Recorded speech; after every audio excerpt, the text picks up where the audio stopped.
এই দুৰ্ভাগ্যজনক আমি একদম মৰ্মাহত হৈছোঁ।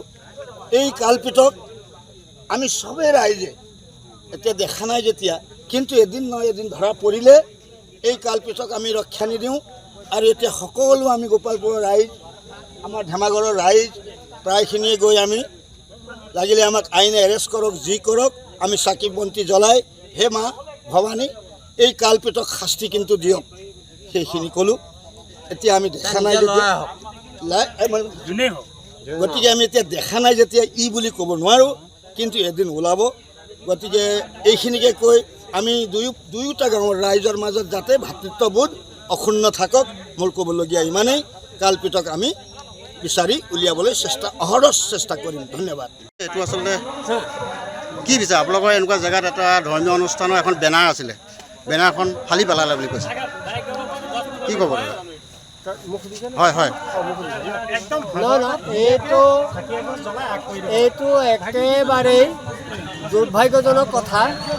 যিহেতুকে আমাৰ এই অঞ্চলত বহু আগতো ভাগৱত এনেকৈ হৈ থাকে। আমাৰ কাষতে এটা দুৰ্গা পূজা আমি উৎসৱ পালন কৰি আছোঁ। আমাৰ কাষতে থকা গাঁওখনত ভাগৱত হৈ আছে, দুইটা বেনাৰ একেলগে আছে। গতিকে এই ভাগৱতৰ নিচিনা পবিত্ৰ এটাৰ এই বেনাৰটো যি কৰিছে, এই দুষ্কৃতিকাৰীক আমি চবে ধৰি পেলাই তেওঁক উচিত শাস্তি পাব লাগিব। ই মানুহ য'তেই নহওক এই কালপিতক আমি ধৰিবই লাগিব আৰু উচিত তদন্ত আমি এইটো হ'বই লাগিব। হয়, আমাৰ মাধৱপুৰ সাতদিনীয়াকৈ ভাগৱত অনুষ্ঠান আছিলে, তাৰ মেইন গেট হিচাপে আমি এখন খুলিছিলোঁ। তাৰ পিছদিনা ইয়াত গুটখা খাই সেই ভিডিঅ'টো ফটোকপি আমাৰ লগত আছে। তাৰপিছতে পৰা ধৰি পেলাই প্ৰথম বেনাৰখন ফালি নিলে। নেক্সট টাইম কি কৰিলে, আজি আপোনাৰ প্ৰায় মোটামুটি 7টাৰ পৰা 8টা, 7:30 পৰা 8টা বজাৰ ভিতৰতে এই গোটেই সম্পূৰ্ণ গেটখন ভাঙি চিঙি লৈ গুচি গ'ল। কাৰণ আপোনালোকে চাব পাৰে মেইন ৰাস্তাৰ সমীপত এইখন আমাৰ সন্মুখত চাব পাৰে, এতিয়া পূজা চলি আছে, পূজা মণ্ডপ আছে। মোক ৰাইজ অহা যোৱা কৰে এইটো ৰাস্তা, কিয়নো দলোহা ফুলবাৰী সংযোগী পথৰ একদম নিচেই কাষতে। ইয়াত এতিয়া আমি মাধৱপুৰ ৰাইজ কিনিছে, ইয়াৰ পৰা আমাৰ 1.5 কিলোমিটাৰ আঁতৰত আমাৰ নামঘৰ। আমি ৰাইজ ল'ৰাখিনিয়ে তাতে কাম কৰি আছিলোঁ। যিহেতু আমাৰ এজন যুৱক ইয়াৰ পৰা যাওঁতেনে দেখা পাই আমাক ফোন কৰিলে, তুৰন্ত এতিয়া আহিছোঁ। অহাৰ পিছত আমি থানাৰ প্ৰশাসন আইনৰ ওচৰত গৈছে, আইনে কি ব্যৱস্থা লয়।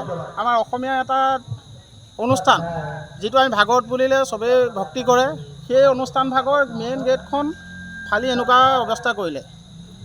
এতিয়া তাকে আপোনালোকে বিচাৰটো কৰক। হয়, আমাৰ মাধৱপুৰ সাতদিনীয়াকৈ ভাগৱত অনুষ্ঠান আছিলে, তাৰ মেইন গেট হিচাপে আমি এখন খুলিছিলোঁ।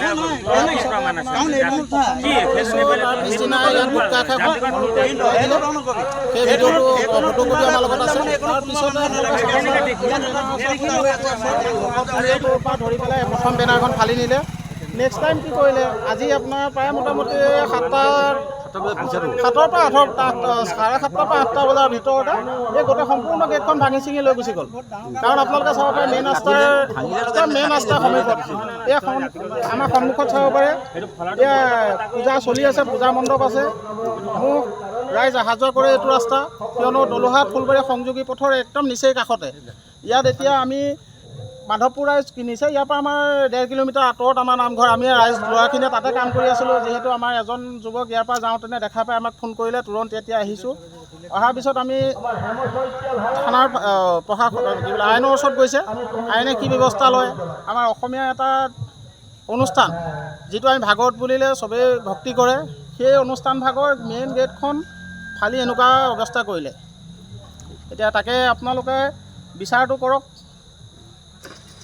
যিকোনো খবৰৰ বাবে যোগাযোগ কৰক 7099017330 লগতে 7099017110 নম্বৰত।